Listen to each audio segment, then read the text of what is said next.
S'il y a bien un endroit où on n'est pas censé manquer d'eau, c'est les monts d'Arrée. Eh bien oui, tout y est fait pour.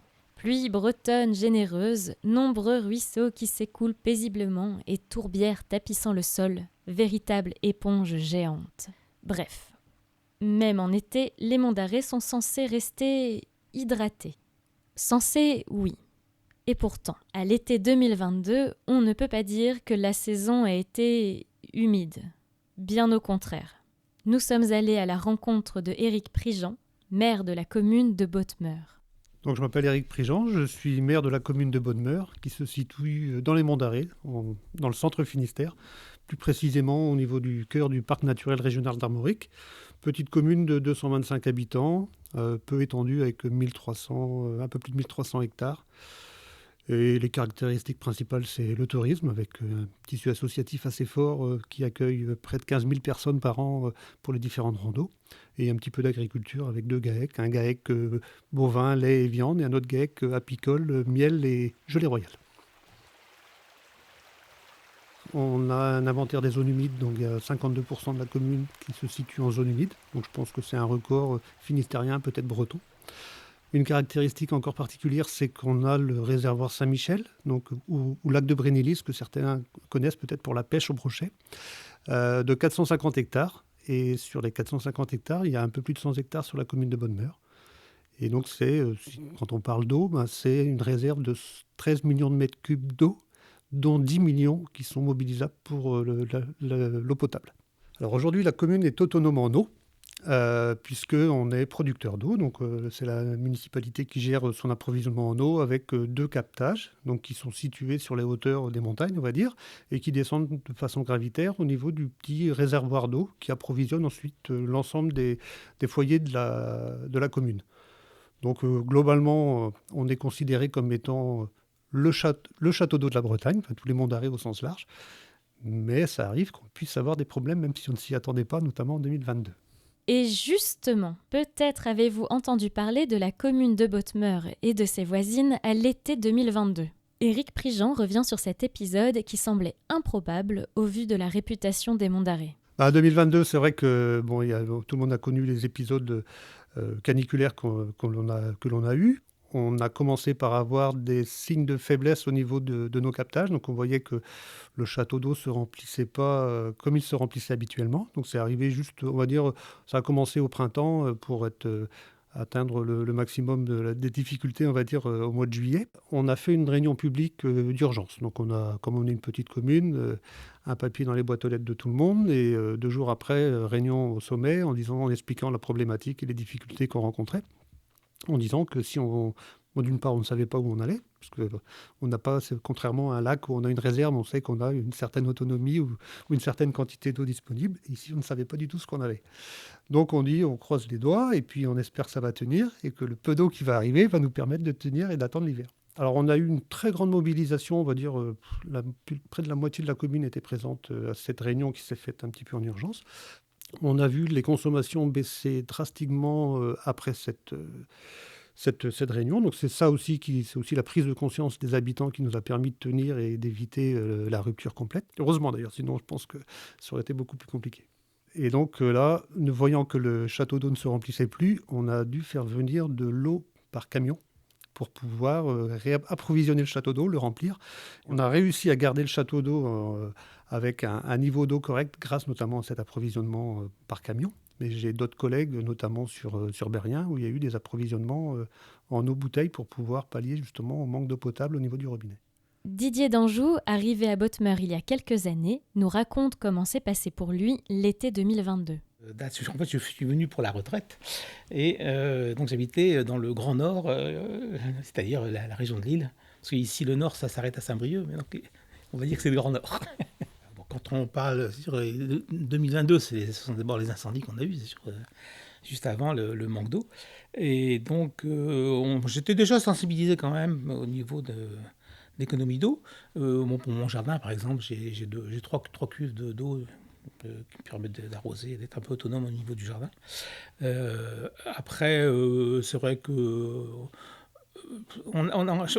ça a fait prendre une autre, comment dire, une autre conscience en fait, peut-être plus approfondie justement du fait qu'on ait manqué d'eau.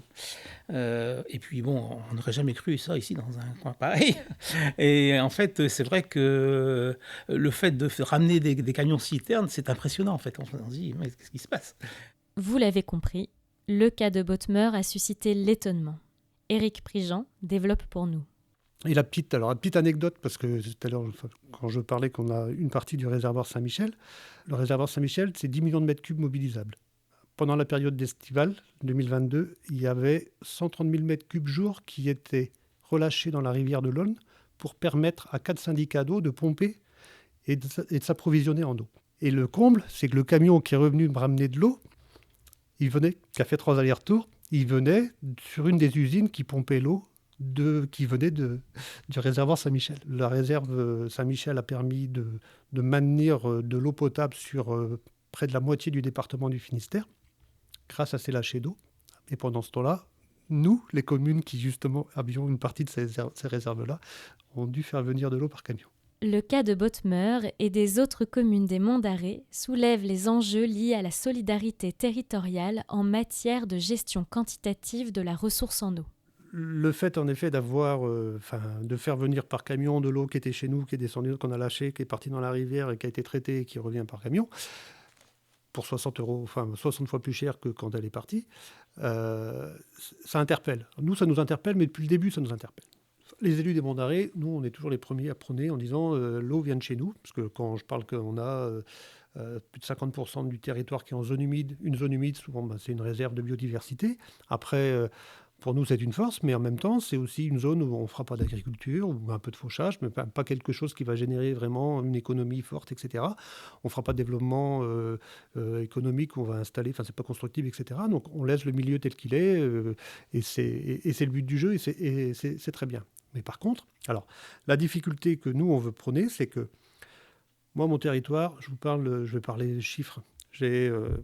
On a plus de 50% en zone humide. On a un taux de foncier non bâti qui est relativement élevé, qui est supérieur à 50%. La commune de Bottmer perçoit 8 000 € de foncier non bâti par an. C'est des bouts de lande, ça vaut pas grand-chose, on va dire. Enfin, on va dire au moins monétairement. C'est une richesse forte, mais au niveau argent, ça vaut pas grand-chose.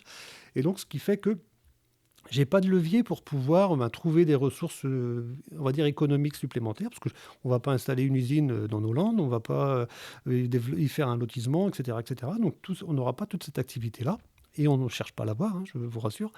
Mais par contre, après, il faut que toute l'eau, quand on parle du réservoir Saint-Michel, cette eau, elle est naturellement filtrée par nos zones humides, parce que c'est ça, c'est une éponge, l'eau tombe dans les Monts d'Arrée plus que partout ailleurs, chantait un chanteur de Pognon Ménès. Et donc, en fait, cette eau-là, elle va arriver naturellement au niveau du lac, elle va être de très bonne qualité, et ensuite, elle va être utilisée. Nous, on regardait le niveau du lac baissé, nos robinets qui étaient à sec, et on achetait l'eau, parce que nous, on achetait l'eau qui est venue par camion, on la payait 60 € du mètre cube. Quand nous, on la refacturait à nos usagers 1,50 €, un peu moins. Donc, c'est pas viable. Et donc, le discours qu'on essaye de tenir, c'est il faut trouver une clé de répartition, une solidarité. Alors, je sais pas quoi, je sais pas qui, je sais pas comment, parce que c'est le grand cycle de l'eau, et puis chacun gère son truc. Mais globalement, le fait que nous, on ne puisse pas développer une certaine activité économique, hormis du tourisme et de la rando, mais ça reste, on va dire, un petit peu moins lucratif que d'autres activités, ça permet, on apporte une qualité d'eau et une quantité d'eau importante qui va permettre à tous on va dire, une petite moitié du département du Finistère de continuer à se développer, accueillir des nouvelles populations, développer du tourisme, de l'industrie agroalimentaire, un certain nombre d'activités qui sont gourmandes en eau. Et nous, on la regarde passer, quoi. Donc, il faut qu'on trouve, à mon sens, on mettrait quelques centimes, une taxe, j'en sais rien quoi, de quelques centimes du mètre cube qui serait reversée sur les territoires préservés pour leur permettre d'avoir aussi, de se développer différemment, etc. Ça serait un juste retour des choses.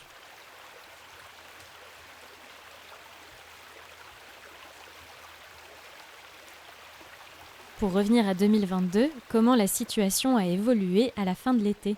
En fait, on a dû attendre novembre avant que ça s'améliore de façon, on va dire, significative. Le rechargement des nappes se fait surtout après, une fois que la végétation est passée, quoi. C'est-à-dire que pendant les pluies hivernales, il n'y a plus de végétation qui va pomper l'eau, etc. Donc ça va pénétrer au sol. Donc ça doit être à partir de novembre-décembre que ça s'est amélioré. Bon, après, on a une petite commune, mais on a quand même un pic touristique avec une fréquentation touristique non négligeable qui fait qu'on a aussi eu des consommations importantes l'été. Donc on est revenu aussi sur des niveaux de consommation plus restreints. Et donc ça a permis aussi de passer, d'être plus serein, on va dire, au regard de la faible production, mais on avait aussi une faible consommation. Donc c'était vraiment l'été qui a été problématique. Et ensuite, il y a eu les habitudes, enfin les gens ont pris, à mon sens, des habitudes pour être plus économes dans leur façon d'être. Et depuis, on a mis un certain nombre de mesures en place, pas toujours très simples. Leur financement a représenté un enjeu, à la fois pour sécuriser l'approvisionnement via le développement des interconnexions et pour assurer une plus grande sobriété dans l'utilisation de l'eau potable. Donc pour mettre en place toutes les mesures qu'on a pu réaliser, donc les interconnexions, les cuves de récupération d'eau de pluie pour les habitants, et ensuite les changements de canalisation par exemple, ou les compteurs de sectorisation, on a bénéficié de financements importants. Donc il faut aussi rendre à César ce qui est à César, savoir près de 80% de financement, principalement de l'Agence de l'eau Loire-Bretagne, parce que c'est aussi, on paye tous les producteurs payent une taxe sur l'eau, enfin tous les consommateurs, et on la reverse à l'Agence de l'eau Loire-Bretagne. Donc pour justement aider un territoire un petit peu plus impacté, on va dire, au regard des difficultés qu'on a connues en 2022, et aussi certainement le fait qu'on a aussi des réserves d'eau qui intéressent aussi d'autres et qu'il faut qu'on arrive à partager, et avec le département du Finistère. Donc c'est vrai que pendant toutes ces opérations-là, le département du Finistère nous a mis aussi en place, nous a accompagnés via son ingénierie, parce qu'on est un petit territoire, pour justement monter les dossiers et nous accompagner aussi financièrement. Et là, même au niveau du département, pas spécifiquement sur les Monts d'Arrée, le département vient de proposer à tous les habitants qui le souhaitent des kits d'économie d'eau. Enfin, c'est des petits mousseurs qu'on met sur les robinets. Donc, c'est plus intéressant pour les installations un petit peu plus anciennes, donc qui peuvent permettre jusqu'à 40% d'économie d'eau sur un robinet quand on remplit, quand on le laisse couler parce qu'on se brosse les dents et qu'on n'a pas le réflexe de l'éteindre ou autre. Donc, ça permet aussi ces économies d'eau. Donc, on sent qu'il y a quand même une prise de conscience. On nous regarde, les gens savent qu'on est, enfin on va dire les autres structures, départements, agences de l'eau et autres, ou État, aussi nous ont accompagnés au niveau de financement sur les différents travaux qu'on a pu réaliser. Donc on a quand même une oreille attentive pour nous accompagner et nous permettre de continuer à se développer et au moins à sécuriser nos réseaux. Et après tout ça, comment est-ce que la commune prépare-t-elle l'avenir ? En termes d'urbanisme, on s'est posé un certain nombre de questions, parce que c'est vrai que, comme tout élu, on a envie que notre commune continue d'accueillir des populations, se développe, etc. Mais on est aussi conscient, surtout sur un territoire comme le nôtre, parce qu'en termes de biodiversité, on est une commune ou un territoire, les Monts d'Arrée, on va dire, un peu exemplaire. C'est vrai qu'on a une certaine réserve de biodiversité qui est très très importante et qu'on veut tous développer. Le fait de venir vivre dans les Monts d'Arrée, c'est pas anodin, hein. C'est vraiment, il faut que ça soit un choix de vie, parce on est loin d'un certain nombre de services, mais on a une qualité de vie au niveau, pour ceux qui aiment la nature, l'environnement, etc.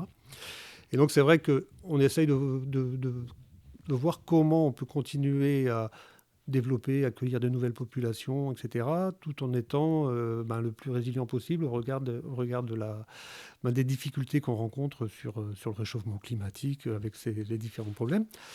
Et donc là, par exemple, nous, en urbanisme, on est en train de voir, il y a une réflexion qui est lancée, qu'on devrait valider, j'espère, le mois prochain, pour partir sur de l'habitat léger, c'est-à-dire où il y a moins d'impact au sol. Donc, avec une réflexion, alors tout ça c'est encore en termes de réflexion, avec une réflexion sur aussi un mode d'assainissement qui est moins coûteux, avec un assainissement à la parcelle, alors que le premier petit lotissement qu'on avait fait, on était sur un assainissement collectif. Mais c'est vrai que tout ce qui est... c'est toujours mieux quand chaque parcelle est autonome en eau, en assainissement, après peut-être en électricité, mais on sent qu'il y a en tout cas sur notre territoire, il y a des souhaits d'habitat, on va dire, un peu différents et aussi un peu plus économes sur toutes les ressources, quelles qu'elles soient. Donc on est dans cette réflexion. Alors, on n'est pas encore arrivé, mais en tout cas on y cogite, on y travaille. Ce podcast a été réalisé par Soisic et Marion Bourris dans le cadre de l'étude Hydrologie, milieu, usage et climat, portée par le syndicat mixte de la baie de Saint-Brieuc sous l'égide de la commission locale de l'eau de la baie de Saint-Brieuc. Tino Gély a réalisé les musiques d'intro et d'outro.